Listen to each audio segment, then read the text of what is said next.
అమ్మ, మరి తులారాశి వారికి రోజు రాశి ఫలాలు ఎలా ఉన్నాయి? తులారాశిలోకి వచ్చే నక్షత్రాలు తీసుకున్నట్లయితే మనం ముఖ్యంగా ఈ యొక్క చిత్త, స్వాతి, విశాఖ 3 పాదాలు తులారాశి వాళ్ళకి దూర ప్రయాణాలకి అవకాశం. ప్రయాణాల్లో అనుకోని అవరోధాలు కానీ లేకపోతే ఆకస్మికంగా చికాకు పెట్టే వ్యక్తుల వల్ల పనులు కొంత వాయిదా పడడం, దానివల్ల కొంత అప్రశాంతతకి అవకాశాలు లాంటివి ఏర్పడినా కూడా చాకచక్యంగా వాటిని అధిగమిస్తూ మీరు ముందుకు వెళ్ళడానికి ప్రయత్నాలు అనేవి ఒకటి చేస్తారు. అలాగే వృత్తిలో ఆకస్మికంగా అనుకోని వ్యక్తుల యొక్క జోక్యం కావచ్చు, ఇతరుల యొక్క నిర్ణయాలు మీకు కొంత చికాకును కలిగించే విధంగా ఉండడం వల్ల స్థిరత్వం, స్థిమితం కొంత తగ్గుతుంది. ఆ విషయాలను అధిగమించే విధంగా మెడిటేషన్, యోగా మొదలైనవి చేసుకొని మీరు ప్రశాంతతను పెంచుకుంటూ అడ్డగించి ఇబ్బంది పెట్టే వ్యక్తులని కానీ కొంత చికాకులను కలిగించే వ్యక్తులతో కానీ వీళ్ళంతవరకు మౌనం పాటిస్తూ దూరంగా ఉంచుతూ ముందుకు వెళ్ళినట్లయితే అన్ని విధాలా అనుకూలంగా ఉంటుంది. వృశ్చిక రాశి.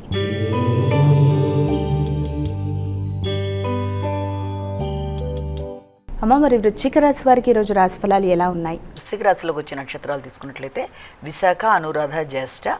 ఈ వృశ్చిక రాశి వాళ్ళకి దూర ప్రయాణాలకి అవకాశం. భాగస్వామి వ్యవహారాలు చాలా వరకు అనుకూలంగా ఉంటాయి. జీవిత భాగస్వామితో కలిపి కొన్ని నిర్ణయాలు తీసుకుంటారు. వ్యాపార భాగస్వామి వ్యవహారాల్లో కూడా ఆలోచనలు అధికం చేస్తారు.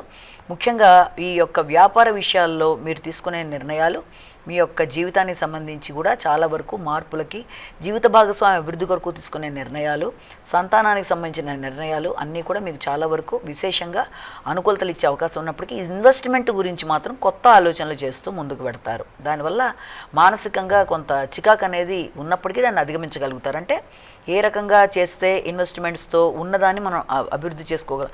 ఇలాంటి నేపథ్యంలో అనవసరమైన వాటిల్లో పెట్టుబడులు పెట్టకుండా తగిన విధంగా జాగ్రత్త తీసుకోవాలి.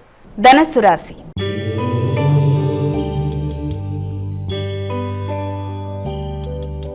అమ్మ, మరి ధనుసు రాశి వారికి రోజు రాశి ఫలాలు ఎలా ఉన్నాయి? ధనుసు రాశిలోకి వచ్చే నక్షత్రాలను తీసుకున్నట్లయితే మనం మూల, పూర్వషాఢ, ఉత్తరాషాఢ 1వ పాదం.